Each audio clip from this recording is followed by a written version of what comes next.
오늘 보실 말씀은 누가복음 8장 40절에서 56절까지입니다. 저랑 한 절씩 같이 교독을 하시겠습니다. 예수께서 돌아오시면 무리가 환영하니 이는 다 기다렸음이라. 이에 회당장인 야이로라 하는 사람이 와서 예수의 발 아래 엎드려 자기 집에 오시기를 간구하니 이는 자기에게 12살 된 외딸이 있어 죽어감이라. 예수께서 가실 때 무리가 밀려들더라. 이에 12회를 혈루증으로 앓는 중에 아무에게도 고침을 받지 못하던 여자가 예수의 뒤로 와서 그의 옷가에 손을 대니 혈루증이 즉시 그쳤더라. 예수께서 이르시되 내게 손을 댄 자가 누구냐 하시니 다 아니라 할 때 베드로가 이르되 주여 무리가 밀려들어 미나이다. 예수께서 이르시되 내게 손을 댄 자가 있도다. 이는 내게서 능력이 나간 줄을 알미로다 하신대. 여자가 스스로 숨기지 못할 줄 알고 떨며 나와 엎드려 그 손댄 이유와 곧 나은 것을 모든 사람 앞에서 말하니 예수께서 이르시되 딸아 내 믿음이 너를 구원하였으니 평안히 가라 하시더라. 아직 말씀하실 때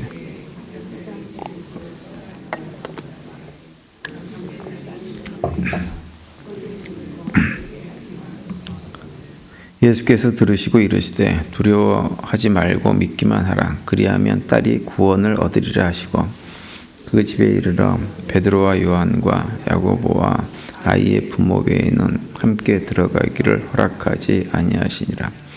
모든 사람이 아이를 위하여 울며 통곡하며 예수께서 이르시되 울지 말라. 죽은 것이 아니라 잔다 하시니 그들이 그를 죽은 것으로 아는 거로 비웃더라. 예수께서 아이의 손을 잡고 불러 이르시되 아이야 일어나라 하시니 그 영이 돌아와 아이가 곧 일어나거늘 예수께서 먹을 것을 주라 명하시니 56절 다 같죠. 그 부모가 놀라는지라. 예수께서 경고하사 이 일을 아무에게도 말하지 말라 하시니라. 아멘. 우리 기독교 신앙을 특징 지을 수 있는 그 가장 대표적인 한 단어를 꼽으라 그러면 그것은 두말할 것도 없이 사랑이라고 하는 단어입니다. 그런데 이제 그 사랑 못지않게 또 하나 굉장히 중요한 단어가 있어요. 그것은 뭐냐 하면 바로 믿음이라고 하는 단어입니다. 우리 기독교 신앙은 믿음으로 구원을 얻는 신앙입니다. 믿음으로 구원을 얻는다고 하는 말은 무슨 얘기냐면 거꾸로 얘기하면 우리의 행위가 우리를 구원할 수 없다고 하는 말이기도 하죠. 그런데 이 세상에 있는 다른 모든 종교들은 대부분 다 구원을 근거로 행위를 강조합니다. 행위가 있어야 구원받을 수 있다 이렇게 얘기하는 거죠. 불교도 그렇고 이슬람교도 그렇고 심지어 카톨릭조차도 행위를 굉장히 강조하죠. 불교는 벽면 수행 같은 이렇게 극한의 어떤 이런 수행들을 해야만 해탈을 할 수 있다 이런 식으로 가르치고 있고, 이슬람 같은 경우도 이제 알라가 준 율법을 이렇게 규정해 놓고 그것을 지켜야 천국 갈 수 있다 이렇게 가르칩니다.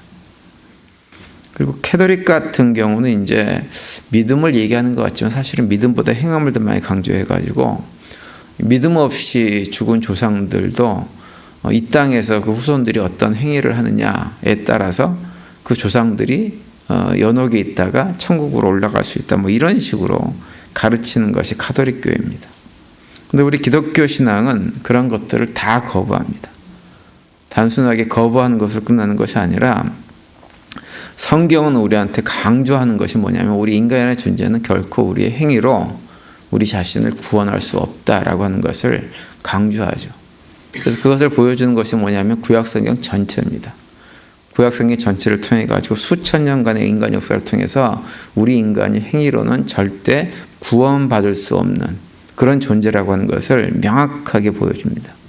그러고 나서 우리에게 주시는 말씀이 뭐냐면 우리를 구원하는 것은 우리의 행위가 아니라 믿음이다 라고 하는 것을 성경 여러 곳에서 강조해서 선포하죠. 대표적으로 로마서 3장 28절에 보시면 이런 말씀이 있습니다.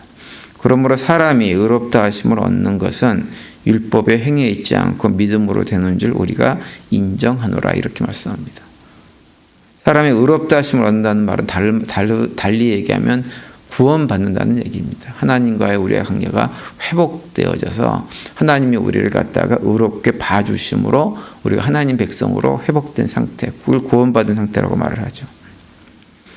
또 요한복음 3장 16절 우리가 너무나 잘 아는 대로 하나님이 세상을 이처럼 사랑하사 독생자를 주셨으니 이는 그를 믿는 자마다 멸망치 않고 영생을 얻게 하려 하심이라, 이렇게 우리에게 말씀을 해주고 있죠.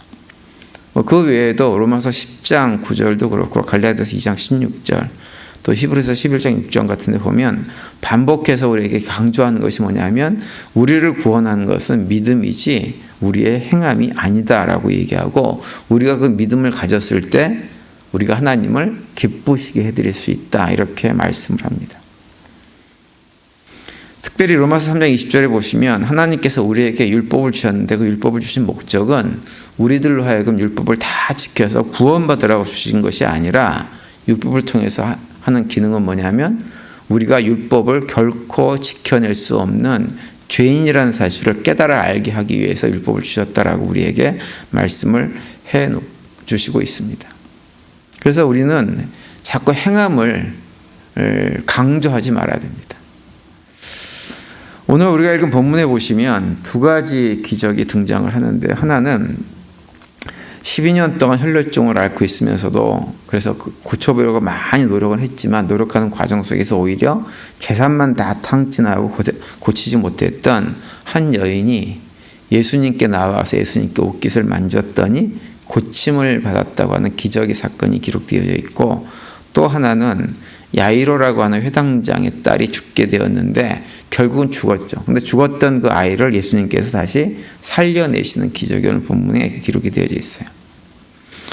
이 두 가지 사건은 다 모두 우리에게 뭘 얘기해 주냐면 우리의 구원이라고 하는 것은 믿음이 우리를 구원한다는 사실을 강조해서 말씀을 해주고 있는 거예요. 그래서 그것을 주님께서 직접 말씀을 하죠. 오늘 보면 48절에 보시면 예수께서 이르시되 딸아 내 믿음이 너를 구원하였으니 평안히 가라 하시더라, 이렇게 말씀합니다. 또 50절에도 보시면 예수께서 들으시고 이르시되 두려워하지 말고 믿기만 하라 그리하면 딸이 구원을 얻으리라 하시고, 이렇게 말씀을 하고 있어요.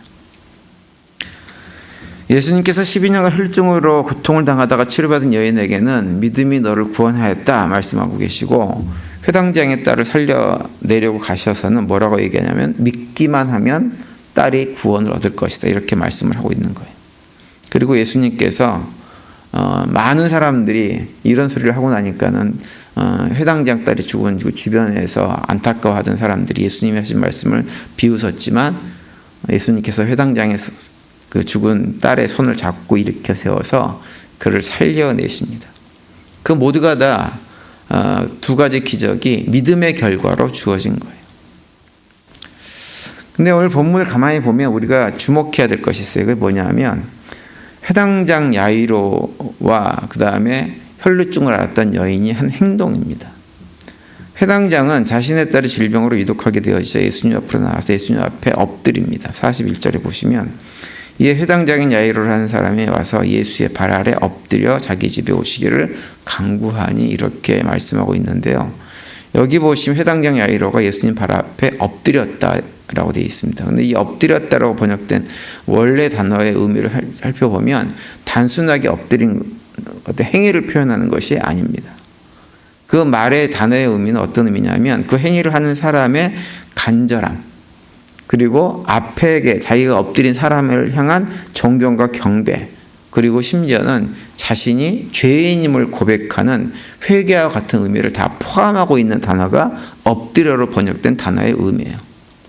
그러니까 이 회당장이 유대인들의 회당의 장임에도 불구하고 예수님에게 어떤 마음의 고백, 믿음의 고백을 가지고 있었던 사람인지를 우리에게 단적으로 보여주는 표현입니다. 그리고 12년간 혈루증을 앓고 있던 여인 같은 경우는 사실은 예수님 앞에 나오는 것 자체가 굉장히 큰 용기를 내야만 하는 일이었어요. 왜냐하면 혈루증을 앓리라고 하는 질병은 유대인들 사이에서는 굉장히 부정한 질병으로 여겼던 병입니다. 그래서 12년간 이 여인이 그 동네에서 혈루증을 앓고 있었다고 한다면 그 동네 사람들이 그 여인이 어떤 질병이 있는지를 이미 다 알고 있는 거예요. 그래서 사람들 앞에 가까이 나오는 거 사람들이 다 거부하고 그 옆으로 가까이 이렇게 관계를 하려고도 전혀 하지 않는 그런 처지였을 거예요. 그런데 예수님께서 오신다는 얘기 듣고 고침을 받기 위해서 왔더니 사람들이 예수님 주변에 너무 많이 몰려 있어가지고 그 가운데 접근하는 것 자체가 현실적으로 불가능한 상황이었습니다. 예수님 앞에 가려고 하면 자기 동네 사람들을 다 해치고 몸을 부닥겨가지고 해치고 들어가서 겨우 예수님 앞에 나갈 수 있는데 그렇게 했다가는 동네 사람들에 의해서 맞아 죽을 가능성도 얼마든지 있었던 일입니다. 부정한 여인이 사람들에게 와서 사람들을 만지고 밀치고 하는 일을 용납하지 못하는 일이었기 때문에 그렇습니다. 그런데 이 여인은 그렇게 죽을 각오를 하고 사람들을 헤집고 들어가서 예수님에게 접근을 하고 결국은 예수님의 옷자락을 만지는 순간 자신의 질병이 낫는 것을 경험하게 되어지는 거죠. 이 두 사람의 행동에서 우리가 주목해야 될 것은 뭐냐 하면 믿음이라고 하는 것은요. 우리가 이제 믿음 그러면 많은 경우 이 믿음을 어떤 식으로 이해하냐면 명사의 언어로 이해를 한 경우가 많이 있어요. 그래서 믿음을 가지고 있으면 내가 된다고 생각을 해요. 가지고 있으면. 근데 믿음이라고 하는 것은 예수님이라면 우리 딸을 살려줄 거야 라고 하는 그 마음을 내가 가지고 있는 것으로 끝나는 것이 아니라고 하는 거예요. 믿음은 뭐냐? 믿음이 있으면 반드시 믿음을 성취하기 위한 나의 행동이 자동적으로 나타나는 믿음은 동사의 언어입니다. 그것을 오늘 본문이 우리에게 알려주는 거예요. 회당장 야이로도 그렇고 12년간 혈증을 앓았던 여인도 그랬습니다. 그들은 모두 어떤 행동을 했냐면 예수님을 향한 자신들의 믿음을 행동으로 나타냈어요. 그 행동을 나타냄을 야고보서 2장 17절에 보면 이렇게 우리에게 말씀해 주고 있죠. 이와 같이 행함이 없는 믿음은 그 자체가 죽은 것이라. 또 야고보서 2장 26절에도 보시면 영혼 몸이 죽은 것 같이 행함이 없는 믿음은 죽은 것이니라 이렇게 말씀하고 있어요. 이 야고보서 말씀은 우리의 믿음이라고 하는 것은 명사의 언어가 아니라고 하는 거예요. 믿음이라고 하는 것은 동사의 언어입니다. 믿음은 반드시 믿음에 따르는 행위가 자연스럽게 자동으로 나오는 것이 지극히 정상이라고 하는 거죠. 마음으로 믿으면 삶의 자리에서 행함이 나오게 되어져 있어요. 예수님이 나를 살려주실 수 있는 유일한 분이라고 하는 사실을 믿게 되어지면 예수님 앞으로 나가서 그 발 아래 엎드리고 그의 옷깃을 만지는 것, 행하는 것이 지극히 자연스러운 행동이라고 하는 거예요. 그런데 우리가 예수님을 나를 살려주실 분이 유일한 분이라고 마음으로 믿기만 하면서도 예수님 앞에 나가지 않게 되어지면 결국은 그 믿음이라고 하는 것은 아무런 능력도 우리의 삶 속에서 행하지 못하는 가짜가 되어져 버리는 것입니다. 그러면 그런 믿음을 가지고 있으면 어떤 일이 벌어지냐면 우리가 믿음 생활을 한다고 하면서도 하나님께서 우리 삶 속에 일하시는 역사하시는 것을 전혀 경험하지 못하는 거예요.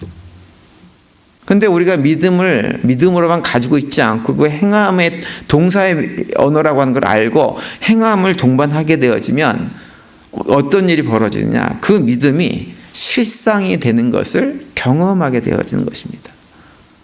회당장 야이로도 그렇고 12년간 혈류증을 앓았던 여인들도 그 모두가 다 그 행함을 통해서 그 실상을 경험하게 되어져 있는 거죠. 그리고 오늘 본문이 우리에게 말씀하시는 건 또 한 가지 뭐냐면 우리가 그렇게 믿음으로 행하게 되어지면 우리의 그 행동에 대해서 하나님은 그냥 계시는 분이 아니라고 하는 것을 우리에게 말씀하세요. 하나님은 반드시 우리의 그 행함에 반응하시는 분입니다. 12년간 혈류증을 앓았던 여인이 예수님의 옷자락을 만지자 예수님의 능력이 곧바로 그 여인에게로 나아갔습니다. 오늘 보면 46절에 보시면 예수께서 이르시되 내게 손을 댄 자가 있도다. 이는 내게서 능력이 나간 줄 알미로다 하신데 이렇게 말씀하세요. 예수님께서 의지적으로 능력이 나가야지라고 하신 게 아니에요. 믿음으로 나아갔더니 하나님의 능력이 자동적으로 이 여인에게 나아간 것입니다. 하나님은 그러한 분이라고 하는 거예요. 믿음으로 하나님께 나아가는 자들에게 하나님의 능력으로 역사하시는 분이라고 하는 것을 이 여인을 통해서 우리에게 말씀해 주고 있는 거예요. 회당장이 예수님을 앞에 엎드려가지고 자기네 집으로 모셨을 때 이미 죽은 딸이지만 그 죽은 딸이 살아 일어나는 것을 경험하게 하시는 거예요. 그것이 하나님의 응답입니다. 그래서 믿음은 명사의 언어가 아니라 동사의 언어가 될 때 우리 가운데서 역사하신 하나님의 능력들을 경험할 수가 있게 되는 것입니다. 전 우리 교회 성도님들이 믿음 생활을 하시면서 믿음이 명사의 언어가 아니라 동사의 언어임을 늘 기억하시면서 하나님께 우리가 믿음 안에서 행할 것을 당연히 행함으로 인해서 우리 삶 속에 역사하시는 하나님을 경험하며 할 수 있게 되기를 간절히 바랍니다.